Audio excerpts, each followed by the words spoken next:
vamos a dar sin más dilación paso a la última de las ponencias, que correrá a cargo de José María Sánchez Cano, que es el director del Servicio de Prevención propio de FEMPA, de Prevenet, que precisamente durante estos tiempos de COVID, bueno, pues ahí ha estado actualizando constantemente la información, poniendo a la disposición de todos nuestros asociados, y yo creo que de una manera muy concentrada es un poco el objetivo esta tarde de lo que nos va a trasladar, además también de la oferta formativa que hay en paralelo a todo lo que serían los procedimientos, los protocolos preventivos en materia COVID. Pues obviamente actualizar esos protocolos y focalizarlos a la actividad diaria de los instaladores y mantenedores. Pues muchas gracias, José María. Tienes la palabra. Bueno, perfecto. Pues sin más dilación voy a empezar. En primer lugar, buenas tardes a todos. Mi nombre es José María Sánchez. Tal y como ha indicado Luis, soy el responsable del Servicio de Prevención de Riesgos Laborales de FEMPA, Prevenet. En primer lugar, pues gracias a todos por su asistencia virtual a esta 11ª edición de las jornadas técnicas para empresarios instaladores de electricidad y telecomunicaciones de la provincia de Alicante.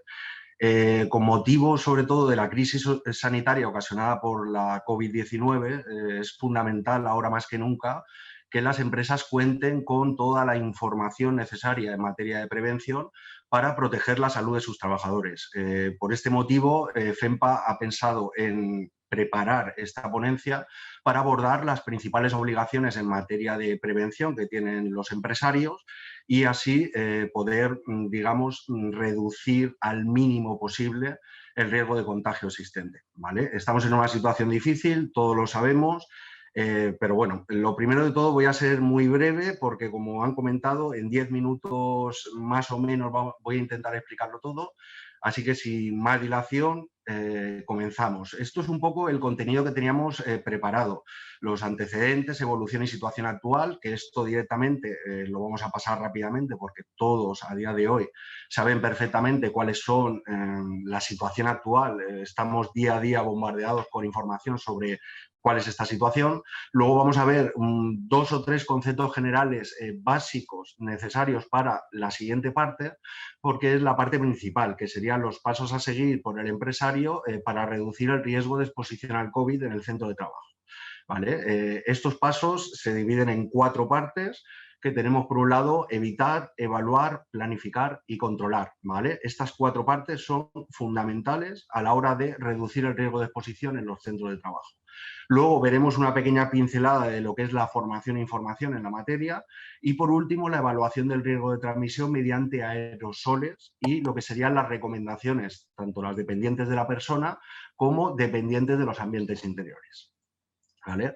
Bueno, en primer lugar, los antecedentes todos lo sabemos, desde el 8 de diciembre hasta el 14 de marzo que se declaró el estado de alarma, hasta la situación actual que tenemos, que nos encontramos de pleno en la tercera ola. Parece que se ha llegado al pico, que ya lo hemos rebasado, pero bueno, nos encontramos en esa situación con 2.743.119 casos confirmados en España, ¿vale? O sea, una situación muy, muy complicada. En cuanto a conceptos generales, sí que es conveniente tener en cuenta lo primero, el coronavirus. Ya sabemos todo lo que es el SARS-CoV-2, afecta a humanos y se transmite de persona a persona.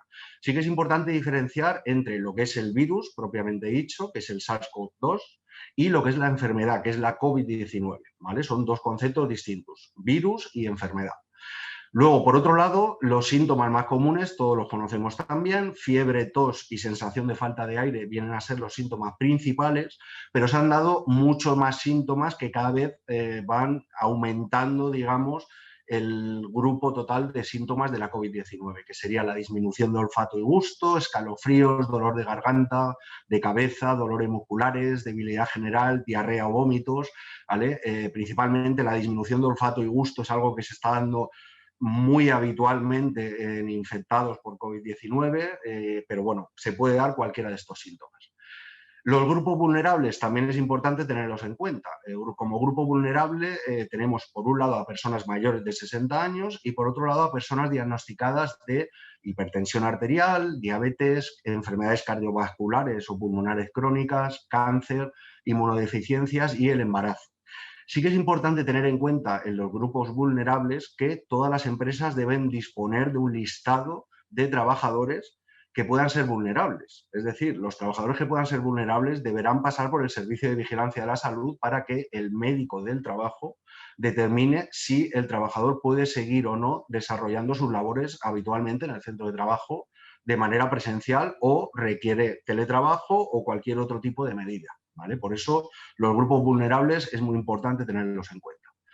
Luego, aparte de los grupos vulnerables, aquí viene la principal novedad para este webinar, que sería el tema de la transmisión del coronavirus. Al principio, al inicio de la pandemia sobre todo, se tenía en cuenta que se transmitía a través de contacto directo o indirecto, a través de diversas superficies o fómites, que se llaman también, contaminados por el virus que tocamos, y al tocarlo esa mano luego la llevamos a boca, nariz u ojos y se produce lo que sería la infección, ¿vale? Esta vía sigue presente, pero aquí se ha abierto una nueva vía desde noviembre, que está el documento oficial del Ministerio de Sanidad, en la cual nos dice que se transmite a través de las secreciones, es decir, los comúnmente conocidos como aerosoles, que estarán cansados de oírlos por todos lados, que se emiten al respirar, hablar, exhalar, cantar, toser, estornudar. Es decir, los aerosoles se emiten continuamente, ¿vale? Cuando sea un ejercicio más intenso o hablemos en voz más alta o cantemos, evidentemente se van a emitir mucho más aerosoles, y si estamos en silencio o con un tono de voz muy bajo, pues se van a emitir mucho menos. Pero estos aerosoles, cuando alcanzan las mucosas y conjuntivas de otras personas, es cuando se produce lo que sería el contagio. Estas partículas pueden permanecer suspendidas en el aire y alcanzar a personas a más de 2 metros de distancia. Sin embargo, la mayor transmisión se produce a distancias cortas. Por ello, la importancia de mantener la distancia interpersonal, ¿vale? Y también es importante comentar, que luego lo veremos al final, que la transmisión se favorece en espacios cerrados y mal ventilados, ¿vale? Esto hasta hace unos meses el Ministerio de Sanidad, bueno, lo dejaba caer, pero no especificaba concretamente nada, pero ahora está más que confirmado al 100%, que evidentemente espacios cerrados y mal ventilados, la posibilidad de transmisión es muy alta. Luego, el último de los conceptos generales, que sería lo que es el contacto estrecho, ¿vale? Estos son dudas que llegan habitualmente porque la gente todavía no tiene claro ese concepto de contacto estrecho. Sobre todo para empresarios e instaladores, como es el caso, nos vamos a ir a la segunda parte, donde dice que también se considera contacto estrecho a cualquier persona que haya estado en el mismo lugar que un caso, a una distancia menor de 2 metros y durante un tiempo total acumulado de más de 15 minutos en 24 horas, sin utilizar las medidas de protección adecuadas. Es decir, distancia menor de 2 metros, tiempo total de más de 15 minutos en todo lo que es un día y sin utilizar las medidas de protección adecuadas. Eso se considera un contacto estrecho. Es decir, si llevamos mascarilla adecuada, si estamos a más de 2 metros o si estuvimos menos de 15 minutos sin la mascarilla, no nos consideraremos contacto estrecho, ¿vale?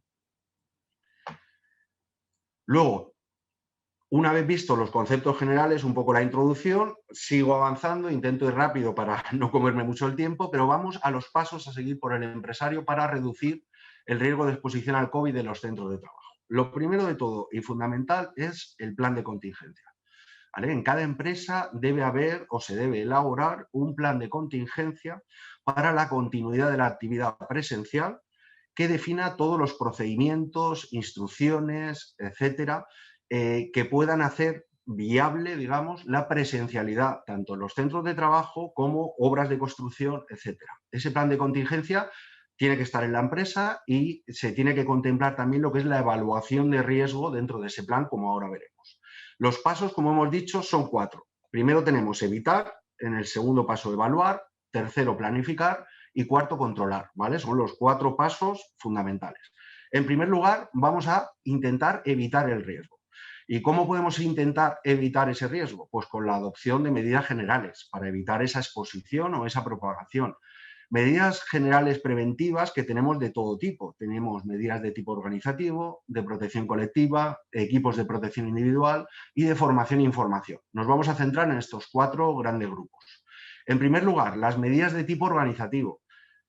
Las conocemos la mayoría. Organización del trabajo, teletrabajo, Claro, los empresarios instaladores dicen, oiga, yo en mi sector no se puede teletrabajar. Bueno, no se puede teletrabajar, hay tareas de oficina, hay determinadas tareas de administración, etcétera, que sí que se pueden realizar en formato teletrabajo. Evidentemente, la instalación o mantenimiento pues no se va a poder hacer en formato de teletrabajo, con lo cual no podremos aplicar esta medida, pero hay otros casos en los que sí.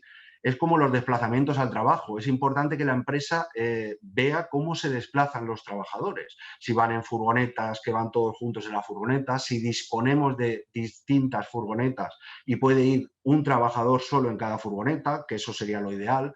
Si no puede ir uno solo en cada furgoneta, que tienen que ir dos, si van con la mascarilla, etcétera. ¿Vale? Luego también es importante flexibilizar los horarios, es decir, evitar aglomeraciones.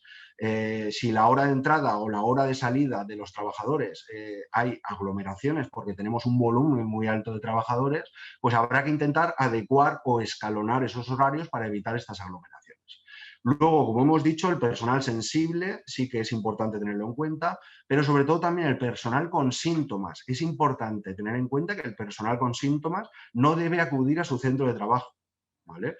Hay veces que sí que se acude al centro porque pensamos que es una cosa, o sea, con la situación que tenemos actualmente, en el momento que un trabajador desarrolle síntomas sin tener nada de nada, en principio no debe acudir al centro de trabajo, se debe poner en contacto con el servicio de vigilancia de la salud, centro de salud, etcétera, y aplicar el protocolo correspondiente.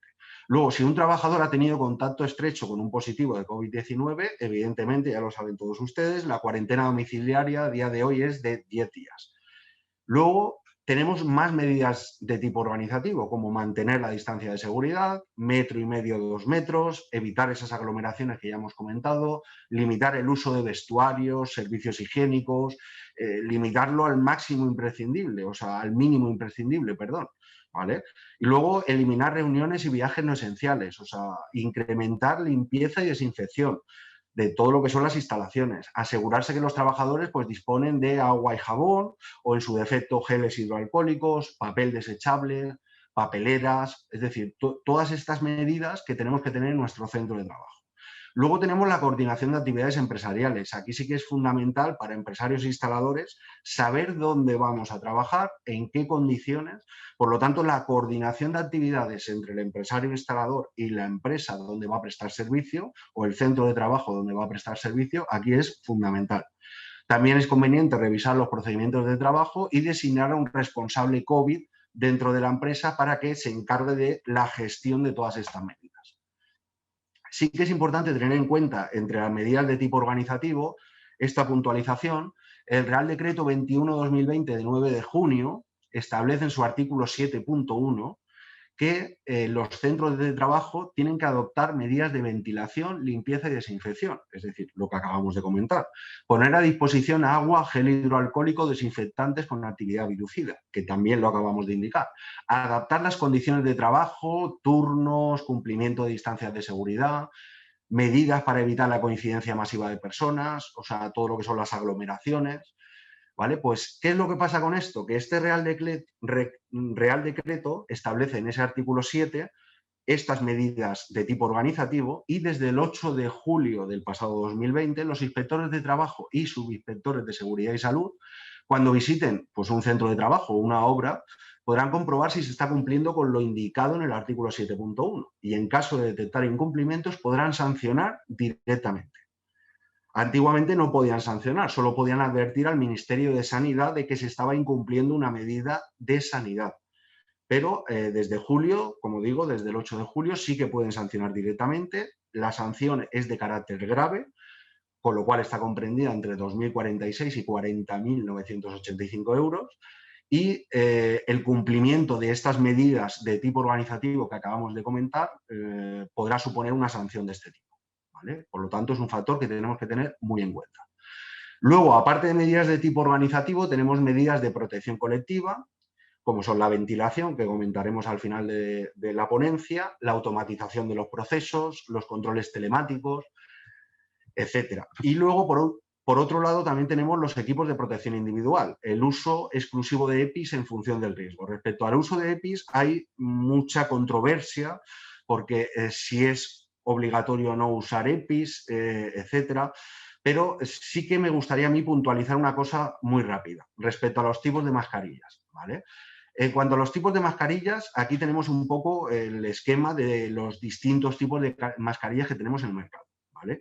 Las únicas que sirven para no contagiarse y no contagiar a los demás son las FFP, ya sea la 1, la 2 o la 3. La FFP2, como saben ustedes, es la más extendida, ¿vale?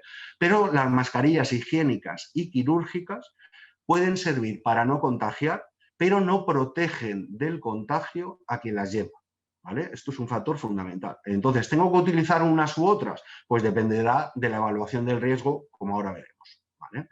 Por último, el tipo de medidas, hablamos de la formación e información. La formación e información es fundamental. Hay que formar e informar al personal sobre las medidas de prevención específicas relacionadas con la COVID-19. Difundir todas estas recomendaciones mediante cartelería, etcétera, ¿vale? Ahora luego veremos también un poquito esto. En el segundo paso, una vez hemos pasado la primera fase, digamos, la de identificar, pasamos a la segunda fase, que sería la evaluación del riesgo. Aquí sí que, según el procedimiento de actuación de los servicios de prevención dictado por el Ministerio de Sanidad, los empresarios e instaladores, en su mayoría, salvo excepciones puntuales, nos encontraríamos, digamos, en el tercer grupo, que sería la baja probabilidad de exposición, y hablamos en trabajo en ámbito no sanitario o no sociosanitario con probabilidad de contacto con casos de COVID, manteniendo la distancia de seguridad y sin actuación directa sobre ellos. Con lo cual, el Ministerio de Sanidad a la mayoría nos mete dentro de ese grupo de baja probabilidad de exposición, ¿vale? De todas maneras, esta presentación estará disponible para todos ustedes, con lo cual, cualquier cosa que yo me haya ido saltando, pueden verla a continuación, ¿vale? Entonces, esta categorización del riesgo en estos tres niveles es una cuestión muy controvertida. ¿Por qué? Porque según el Real Decreto 26/2020 se trata de un riesgo de salud pública y no de un riesgo laboral. Es decir, no es un riesgo laboral propiamente dicho, por eso se elabora un plan de contingencia. ¿Por qué? Porque solo debe realizarse lo que sería la evaluación de la exposición al riesgo, pero no debe realizarse la revisión de la evaluación de riesgos o del plan de seguridad y salud de la obra que se trate. Es decir, se debe realizar un plan de contingencia o anexo evaluando esa exposición, ¿vale? Pero no hace falta revisar la evaluación completa porque no se trata de un riesgo laboral, sino un riesgo de salud pública. Una vez hemos pasado de la evaluación de riesgos, el paso 3 sería planificar la actividad preventiva, es decir, identificar y planificar las distintas actuaciones preventivas. Y, por último, las medidas de control, es decir, establecer unos mecanismos de control que aseguren esta actualización permanente de la evaluación de riesgos, ¿vale? Sí que es importante comentar el epígrafe que quería hacer respecto a formación e información, ¿vale? Según ese procedimiento de actuación de los servicios de prevención, la información e información son fundamentales para poder implantar medidas organizativas. Y nos dice ese procedimiento que se debe garantizar que todo el personal cuenta con una información específica y actualizada sobre las medidas que se implanten. Es decir, se establece esta formación como una acción obligatoria para el empresario. O sea, es obligatorio que todos los trabajadores cuenten con formación e información en materia del COVID-19. ¿Vale? En este sentido, desde FEMPA ofrecemos esta formación a todos los asociados, evidentemente, una formación online de 6 horas de duración en materia del COVID-19, al igual que muchas otras formaciones, ya que somos centro de referencia en materia de formación, formaciones como telco, formación como la tarjeta del metal, etcétera, formación en materia de prevención, igual que esta formación del COVID. Y la última parte, la evaluación de riesgo de transmisión mediante aerosoles. Aquí sí que voy a comentar dos cositas porque creo, exacto, que me he pasado ya un poco de tiempo, ¿vale? Pero sí que es importante respecto a los aerosoles comentar dos cosas fundamentales. Lo primero de todo, el máximo riesgo de emisión de partículas en cantidad suficiente para producir una transmisión a otra persona a través de aerosoles sería entre los 2 días antes y 8 días después del inicio de los síntomas. 2 días antes y 8 días después. Por eso, entre otras cosas, el rastreo de contactos estrechos se viene realizando desde 48 horas antes del inicio de los síntomas. Principalmente porque entre esos 2 días antes y los 8 después es cuanto mayor cantidad de partículas infectivas puede emitir una persona, ¿vale? El riesgo de transmisión aumenta en función de muchos factores. El volumen de habla, como hemos dicho, la actividad física, el que la mascarilla no esté bien ajustada, el número elevado de personas en un espacio, el tiempo de emisión y exposición, la ausencia de ventilación. Es decir, son muchos factores que pueden, digamos, incrementar o reducir el riesgo de exposición, ¿vale? Esta tabla está muy bien para lo que sería la evaluación, la vamos a dejar en la presentación para que luego puedan echar un vistazo, por no entretenernos mucho más, pero como ven, bueno, el verde por un lado sería el menor riesgo, amarillo riesgo medio y el rojo sería riesgo, vamos, muy, muy alto, ¿vale? Con lo cual, en un sitio que tenga alta ocupación, con un interior mal ventilado y la gente esté hablando o cantando, evidentemente el riesgo de infección es muchísimo mayor, ¿vale? Ninguna actuación por sí sola es perfecta para prevenir esta infección y entonces por eso aparecen las recomendaciones, y con esto terminamos, que serían recomendaciones dependientes de la persona y recomendaciones dependientes del ambiente interior. Las dependientes de la persona es usar la mascarilla, pero la mascarilla bien ajustada. La mascarilla no puede estar de todas las posiciones que todos conocemos y debe estar bien ajustada. Se tiene que mantener esa distancia física interpersonal, reducir la emisión de aerosoles al máximo posible, evitar, en la medida de lo posible, los interiores concurridos y mal ventilados y reducir el tiempo de permanencia en ambientes interiores. Y por último, los que no son dependientes de la persona, sino que son dependientes del ambiente interior, es fundamental la ventilación. La ventilación, si puede ser natural, evidentemente mejor que mejor. Si con la ventilación natural no llegamos, pues tendríamos que asegurarnos otros sistemas para asegurar, digamos, una aportación de aire exterior, según establece la recomendación, de 12,5 litros por segundo y por persona. También es recomendable la existencia de medidores de CO2 para garantizar esta, digamos, este ambiente interior bueno. Y también los sistemas de purificación autónomos que son recomendables que tengan filtros EPA, H13, H14, pero siempre cuando la ventilación no alcance los requisitos o el mínimo establecido, ¿vale? Bueno, muchas gracias a todos. He intentado ser lo más breve posible, así que doy paso ya para el cierre de la jornada. Gracias a todos.